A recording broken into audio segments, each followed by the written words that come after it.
It's our walking trail. Racist Karen claimed my ranch was public, so I electrified the fence. There is a rhythm to life on a working cattle ranch, a steady beat of hooves, wind, and hard work that my family has danced to for 3 generations. But recently, that rhythm was interrupted by the shrill, demanding voice of a woman named Meredith. My name is Jackson, and I am the owner of the Legacy Valley Ranch, 400 acres of lush pasture and rolling hills that my grandfather bought in 1955. He bought it when banks wouldn't lend to black men, paying in cash he saved from decades of breaking horses. To me, this dirt is sacred. To Meredith, the president of the Highland Estates, HOA that recently developed a subdivision right up against my southern fence line, my ranch was nothing more than an amenity she hadn't paid for. Meredith was the embodiment of suburban entitlement wrapped in a cardigan. She viewed my cows as scenic decor and my pastures as community open space. But worse than her entitlement was her blatant racism. The first time we met, I was fixing a fence post near the property line. She walked up, holding a latte, and asked, "Excuse me, do you know when the owner will be clearing this brush? It's ruining my view." When I told her I was the owner, she laughed, a cold, dismissive sound. "Oh, stop it," she said, waving her hand. "I mean the real owner. The investment group? You're obviously the groundskeeper. Just tell them to mow it." When I corrected her again, her smile vanished, replaced by a look of suspicion and disgust. "Well," she huffed, "we'll see about that. This land is designated as Future Greenbelt on our HOA brochures. We have rights." From that day on, she waged war. She started leading nature walk groups through my property. I would come out to find 20 people in expensive activewear, trampling my clover and scaring my heifers. When I confronted them, Meredith would scream that I was harassing them and that community access is a human right. She cut my wire fences 3 times to create access points for her walking club. She called the police on me for brandishing a weapon. It was a pair of fence pliers, and filed complaints with the county claiming my cows were aggressive. She couldn't accept that a black man had the power to tell her no. She truly believed that her HOA dues gave her ownership of everything she could see. The breaking point came on a Tuesday. I found one of my prize calves wandering on the highway because Meredith had cut a 4-foot section of barbed wire to let her yoga in the meadow group through. That calf could have been killed. That was the end of being the nice neighbor. I am an engineer by trade, rancher by heritage. I decided to upgrade my perimeter security.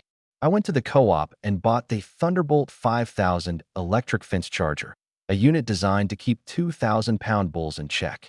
It pulses with 10,000 volts of non-lethal but unforgettable education.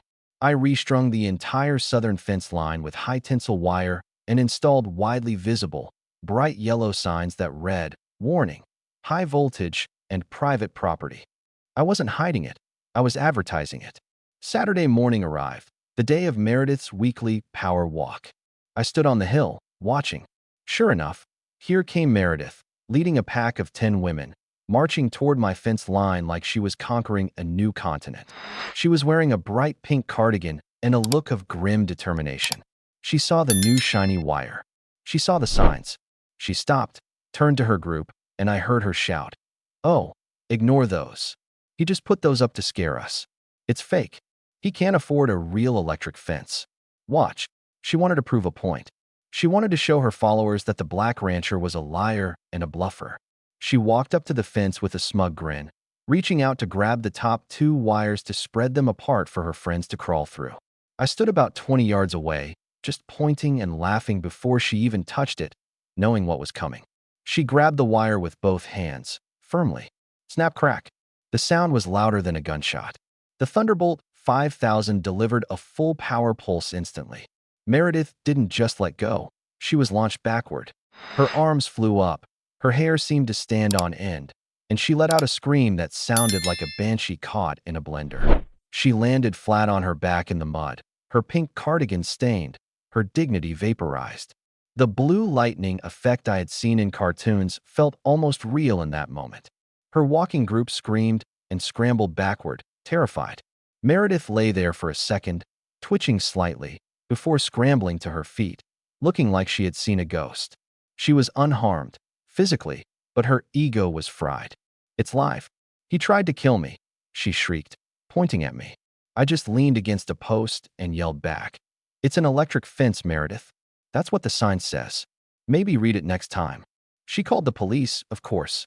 When the deputy arrived, a man who grew up on a farm, he found Meredith hysterical, demanding my arrest for assault by wire. The deputy looked at the sign. He looked at the charger. He looked at the wire. Ma'am, he said, suppressing a laugh. This is a legal livestock fence on private property.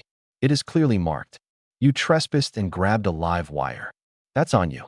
He then wrote her a citation for criminal trespass and destruction of property for the previous cuts she admitted to in her rant. The HOA was humiliated. The walking club disbanded immediately because no one wanted to be friends with the woman who fought electricity and lost. Meredith resigned from the board a week later, claiming health reasons, shock, presumably. Now, whenever I see her driving past my ranch, she stares straight ahead, terrified to even look at the fence. My cows are safe, my fences are intact, and every time I hear the rhythmic snap-snap of the charger, I smile. It's the sound of heritage protecting itself from entitlement. Meredith thought her HOA handbook overruled the laws of physics, but she found out that 10,000 volts doesn't care about your entitlement. She wanted to lead a nature walk, but she ended up doing the electric slide. If you love seeing trespassers get a shocking reality check, smash that like button, and let me know in the comments. Do you think electric fences are fair game for trespassers? I want to hear your thoughts. Subscribe for more stories of ranch justice. See you next time.